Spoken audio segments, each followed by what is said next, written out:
Alright, what is up YouTube? This is KB Cooper here. I am one of the main hosts of the Khaos show.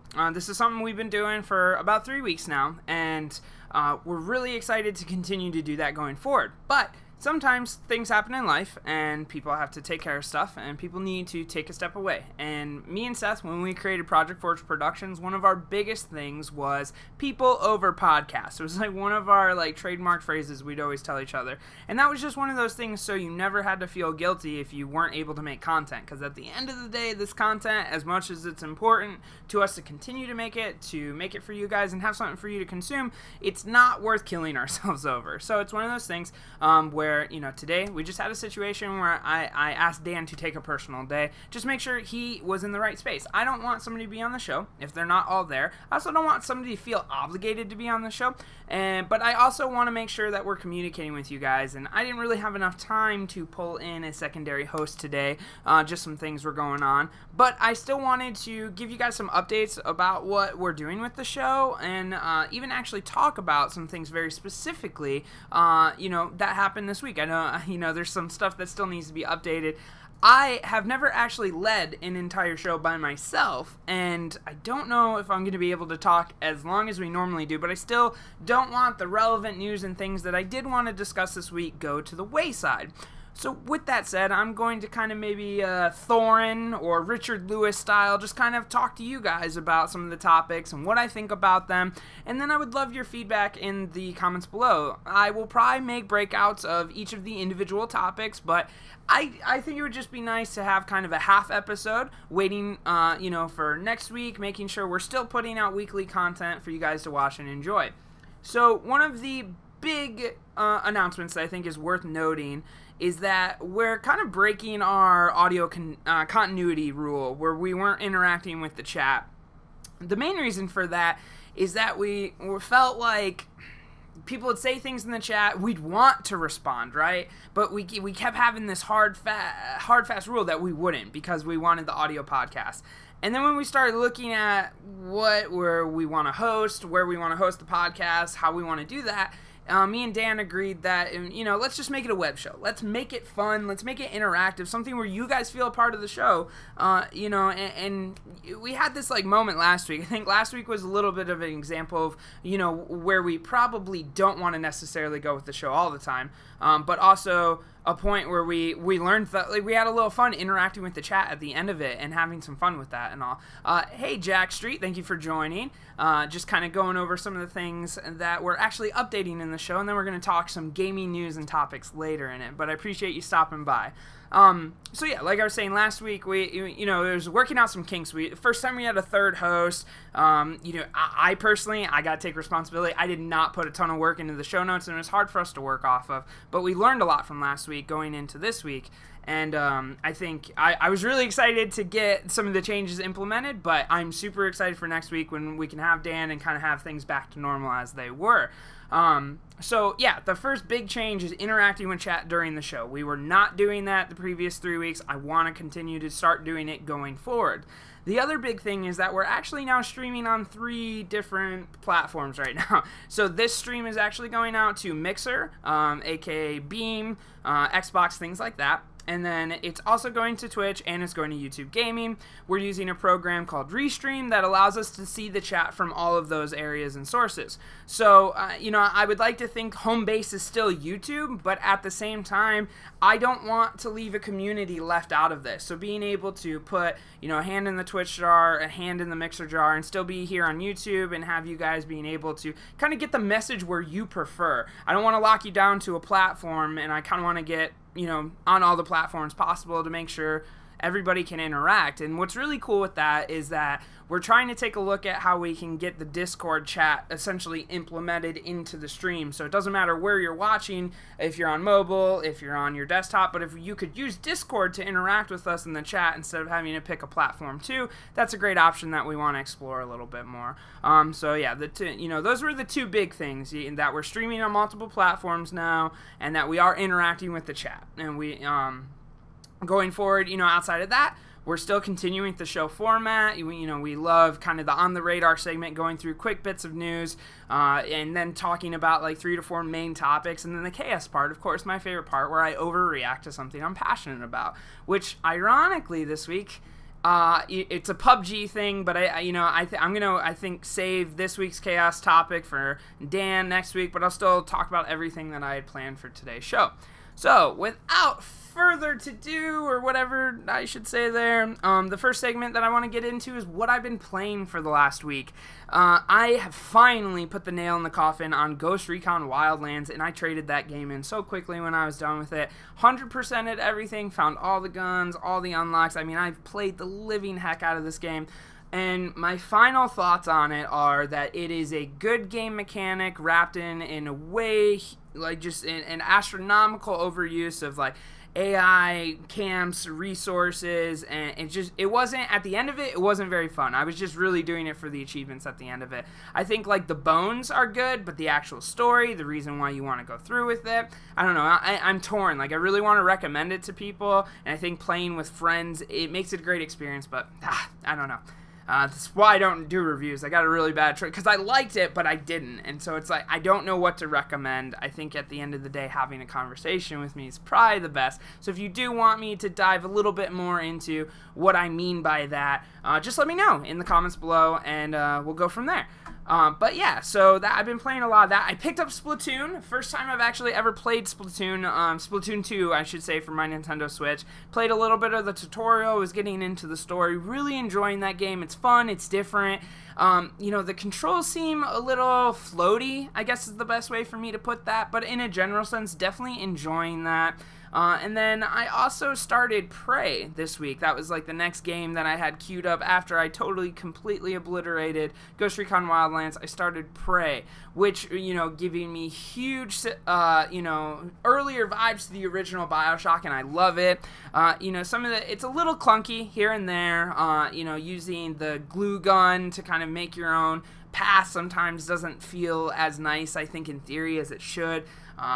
Part of the reason for that is I just feel like whenever I shoot that gun, it should be like a solid stream, not like these globs that connect. And the fact that you can't build off one glob that you've already shot, you have to stick it to a surface, is kind of annoying, but also makes you think more about your ammunition and resources too. If you only have like 40 glue shots or whatever, you want to use those wisely, and the game definitely makes you think more in that survivalist motion, as well as that just resource hungry side of things, and I really enjoy that. The mimics are varied, the weapons are varied, and just in general, I've only put like maybe 2 hours into it, so I know I've got, like, as far as the completionist goes, probably another 20 or 30 to go, but I am enjoying it so far. Nothing really bad to say, would recommend at this point, but like I said, only 2 hours into it, so take that with a grain of sand, or salt, or whatever. But yeah, so those are the games I've been playing this week, and I've been enjoying them pretty much. So, without, I already said without, no. See, this is a problem when I'm just talking. I'm going to repeat myself. I know I'm going to do it. So, one thing we kind of implemented in around episode 2 kind of fell off last week as we were super conversational about the little news bits, but I want to make sure to kind of solidify in this week is the On the Radar segment of this podcast, where I will quickly go over some gaming news that I found interesting to both me or anybody on this show, and kind of go through that. So, Middle-earth, Shadow of War.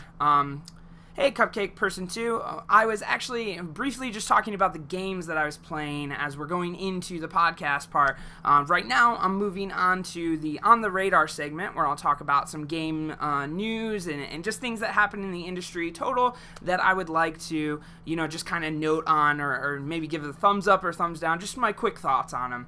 So first topic for that is Middle-earth, Shadow of War.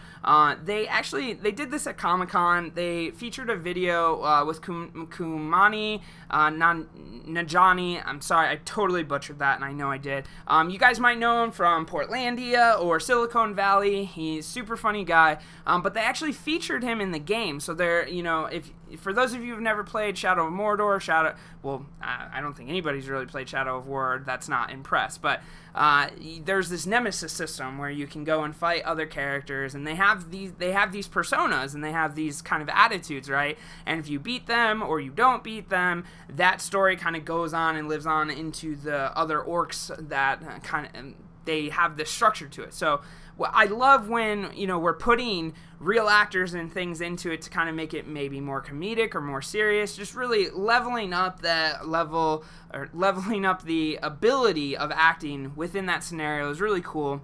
And it just makes it a little bit more immersive. So I definitely think this is a good move on their behalf. I'm very excited to play that game and things of it. It was just something like, you don't see it every day, but, we got it in Call of Duty with Kevin Spacey. We've gotten it in a couple other games like Beyond Two Souls, and a couple other, big name people in video games. And I think it's cool when those people are getting involved, kind of making it more pop culture and introducing more people to the genre, and amazing experiences that can happen when you do play video games. The other big announcements coming out of this week is Ubisoft is announcing dedicated servers for For Honor. I personally never played the game. I saw it, I was like, that's cool. I know it's not a game that I will enjoy, but I think dedicated servers with any game that has competitive features is only beneficial for the community, specifically when you get people who are throwing so much of their time into that game. I think it's really important that they feel respected, and having stable connections and not getting angry at lag and things like that are definitely a huge factor to that. But they also announced other things that are enhancing the game experience, such as 2 new competitive seasons in August and November, so those dedicated servers are going to get put to use, I'm sure. And they're actually adding new game features too. So there's a competitive play with dual tournament feature where you can do a ranked 4v4 match. There's also a new 4v4 PvP game mode, but they haven't really gone a lot of detail into that. They just announced that it was coming. There's also new training mode where it's going to kind of get more advanced in some of the tactics and techniques that they can train you on to be more prepared for that multiplayer experience. And just overall general global matchmaking balancing update. So they're going to get everybody kind of matched more fairly and uniquely. Not a lot to say here, but it's just great to see a game being supported post-launch. It doesn't happen all the time, but there's been some amazing examples, and one of those actually is Titanfall and the boys over at Respawn, boys and girls I should say, making, Titanfall 2 and keeping that updated with continually free DLC maps, but now we get a whole new horde mode called Frontier Defense. Now there's something similar like this in Titanfall 1, so it's cool to see it come back, but once again, completely free, no cost to the consumer to do this, and all the more reason to at least go out and play Titanfall again if you own it. But then it's also reasonably priced if you don't, and I still think it's a very tight first-person shooter. The campaign is... I liked the campaign, but it was short. It did have kind of the Saturday morning cartoons vibe with all the villains. Never really hit any structurally significant story plot points, but it was still, in my opinion, a fun game experience. The wall running puzzles and things made, kind of slowed down the action. It wasn't your everyday first-person shooter campaign, and I think it deserves a bone for that at least. So if you guys haven't played Titanfall 2, 100% recommend you do so. Other, not DLC, but other games or things that have been announced for the systems is that The Sims 4 will be coming to PlayStation 4 and Xbox One later this year, specifically on November 17th. Not huge news for me, but I know a lot of people who are out there who love Sims 4, don't want to build a PC, or maybe they just like to do their gaming experience in a couch console situation. So I think it's great that that game's coming out, but it does beg the question, like, why so long? Like, Sims 4 has been out for a while. I don't know. I love when console is included in things, but sometimes it just like feels like a cash grab in a way.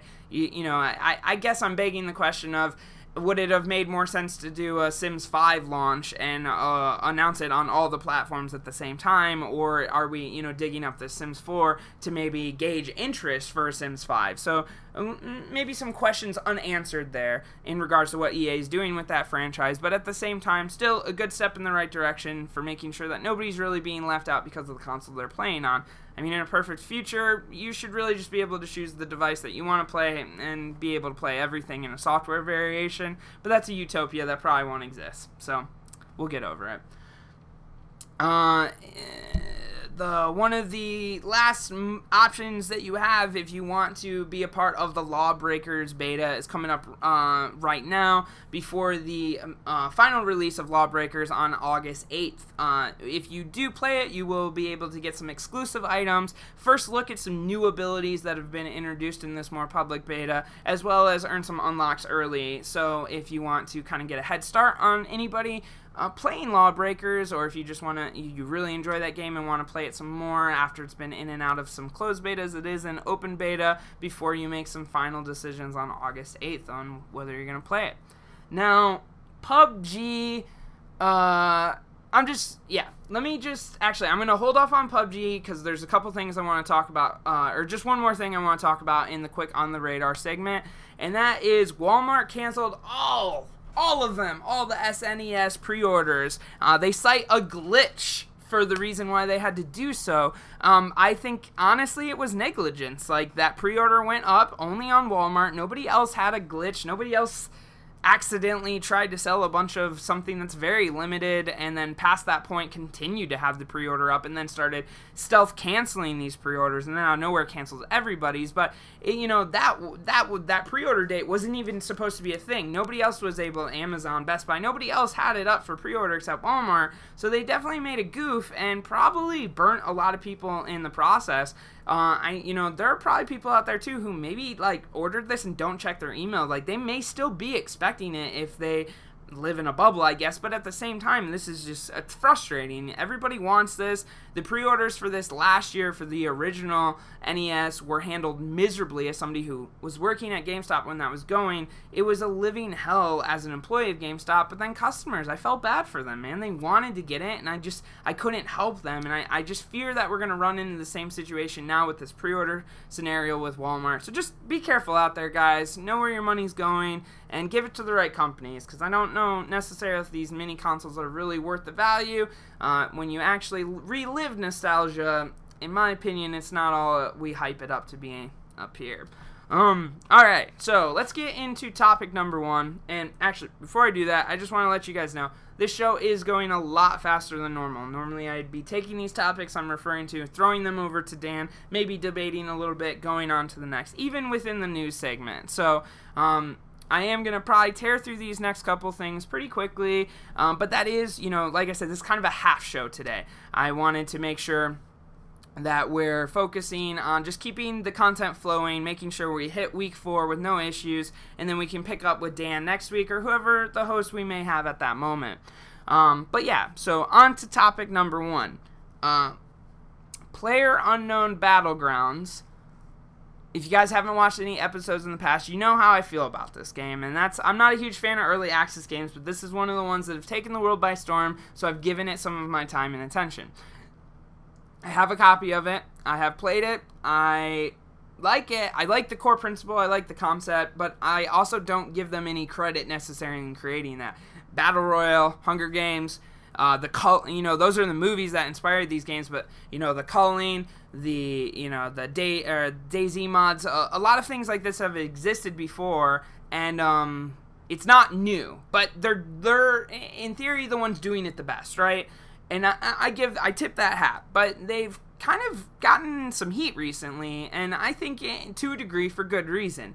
The most recent instance was they banned a player for supposedly stream sniping. Now, this is super controversial in my opinion because it can't be proven one way or the other whether they did or didn't unless they admit to it.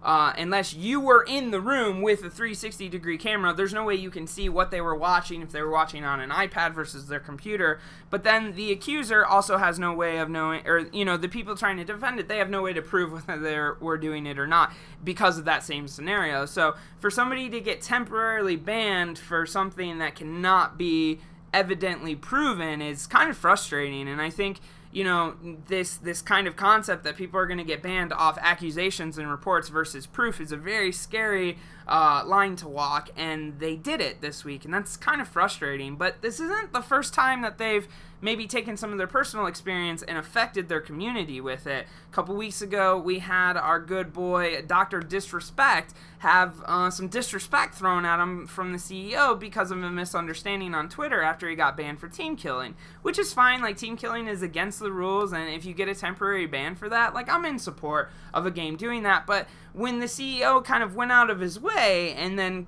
called out that very specific behavior and interaction on Twitter where Dr. Disrespect, who is in character in this moment, jokes about kicking, you know, the CEO in the chest, he makes this whole thing of triggered regression of a situation that happened in his past, which is fine, but it's also just not relevant to what's going on here. If you're running a company and that's your personal story, then reach out in the DMs or, you know, kind of better address this more personally, I guess, is my opinion. Like, if you know that the person's in character, then you know that they're not being serious. And if that person's always been in character, which from my understanding of the channel and everything I've watched he is, then I just don't understand making it this big deal and kind of like almost shaming them for their comments or jokes when it was really nothing that crazy. And so there's that, and then the part that's actually kind of getting me the most irritated right now with PUBG, outside of just being an early access game, is that they announced as of August 3rd that they were going to introduce a premium paid crate that you'd have to buy keys at $2.50 to open. Those of you who have played Counter-Strike are very familiar with this concept. You know, as much as we don't wish we were, we are. And this is part of the fact that the proceeds from those keys will go into the prize pool for an invitational event that they announced at Gamescom, where they're going to invite the top 80 PUBG players to participate.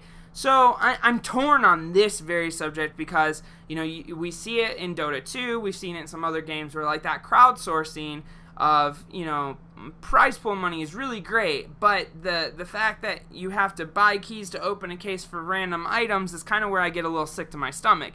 I think it should be a matter of, like, here's this, buy the key, and then choose. You're buying the item outright. You know what you're getting, and that can still go to the prize pool. You know, so it's to hide what is the cosmetic item in this case behind the randomness that we see in CS:GO skins with a $2.50 key, after you've already promised your community that you were going to have no paid microtransactions before the game was out of early access. That's a slap in the face to anybody who's paid $30 and who is a part of this community already. You're just kind of, I mean, to even host an invitational when your game's not done, like, we've seen it in games that are in, like, beta and such, and it's, like, so tricky because, like, when something's in early access, it could be in alpha, it could be in beta, it could, you know, it could be in so many different states. So I don't want to compare it to, like, beta games, but we have seen it where, like, invitationals or tournaments take place on an early build of a game. For instance, like Halo 5, when it had its first beta in the year that Master Chief Collection came out, there was, like, a mini tournament based around that, but you don't see it as often, and I just, you know, it questions the morality of where the company's focus is. If they're hosting this invitational, they're funding the prize pool as well as taking some profits through paid cosmetic items, but their game isn't even finished. It just begs the question of where is their mindset at? And I know a lot of people disagree with me, and I'm not here to say that the game's bad. I'm just saying, like, if you haven't finished building your game, but now you're finding ways to monetize it more without actually making sure that the gameplay is solidified, you have this issue of distrust, you know, in my opinion, of people who are expecting the game to work and work well. So I just think it's a big deal, right? And it's just, I don't know. I don't have a lot of skin in the game. I do not necessarily care too much, but I just don't want to see people get burnt by it either. And I just, you know, I want this game to succeed. I want it to come out of early access and do great things, but I don't want it to do it the way that it's doing it. I guess at the end of the day, what does it really matter? But it's just my thoughts on it. The other actual question is, and it's very similar to kind of how I started at the top of the show, just saying people over podcasts, and being able to know that you can consciously take a break away from things is really important.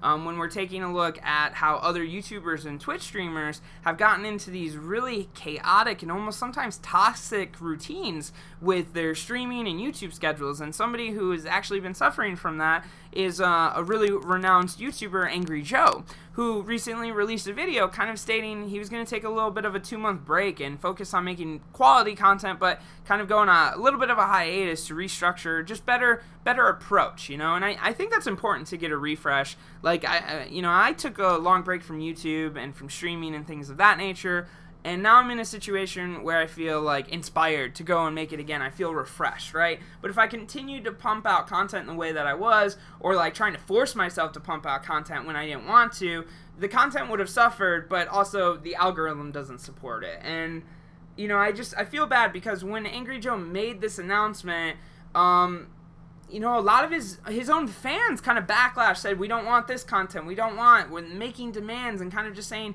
he's lazy, he's quitting, and it frustrates me because, you know, I see it in PewDiePie's comments a lot. I see it in a lot of YouTubers where, you know, where people are spending so much time telling others how much they don't like, and we're not spending enough time telling people what we do like and showing our support. And I just think, you know, in the instance of Angry Joe, like, he needs our support, and with that support, there may be more content, there may be better content around the corner.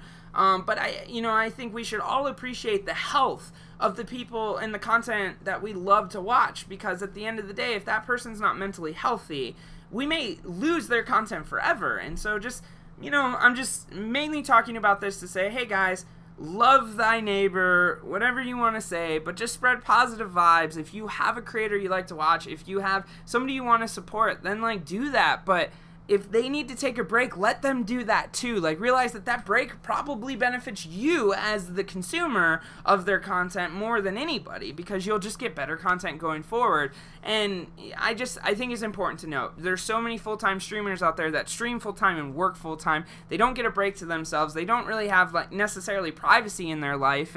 And when those people need to say, you know what, enough is enough, I need to take a break from this, I think that should be okay instead of punished. And we're seeing a little bit of that with Angry Joe, and that kind of sucks, you know?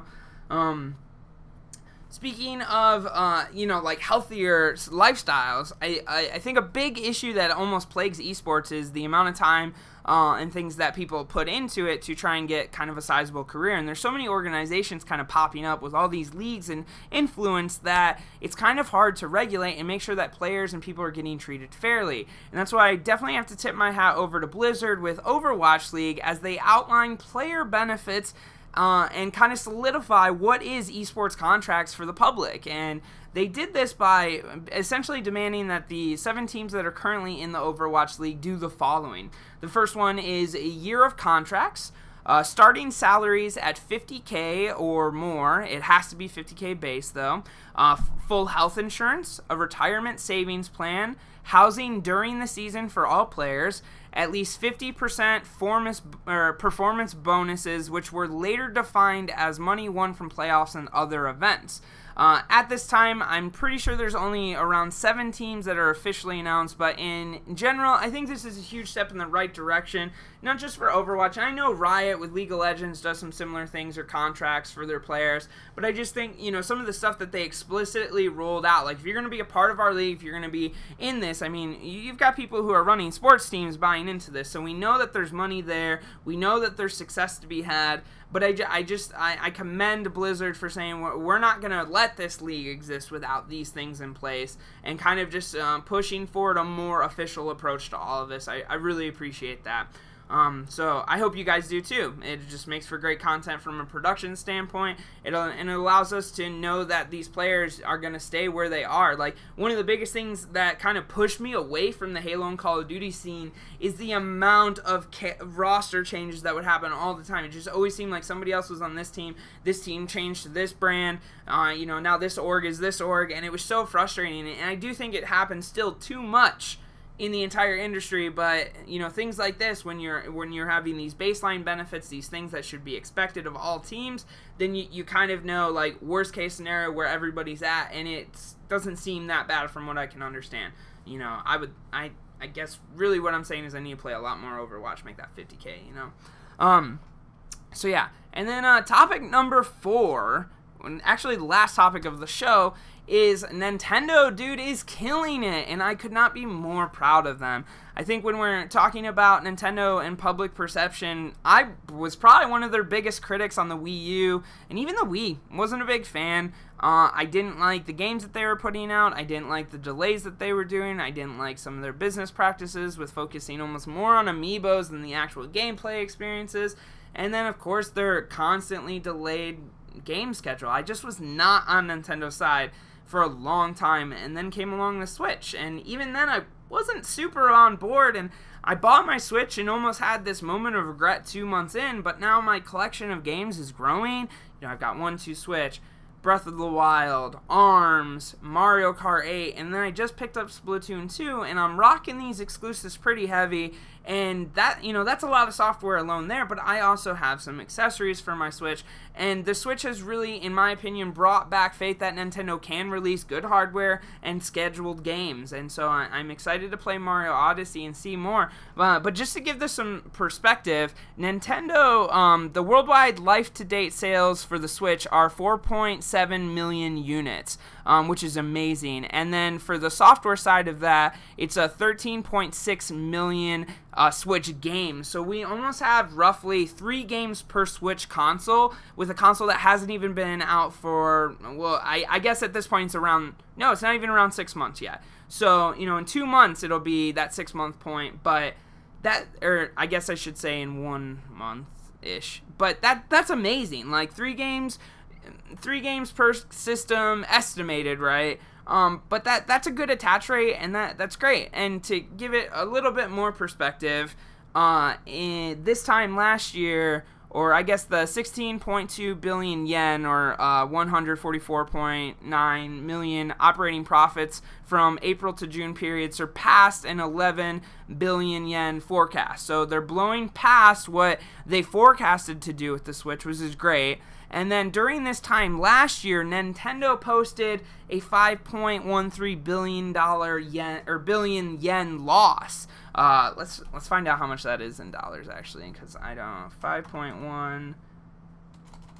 5.1 yen, or billion yen to USD.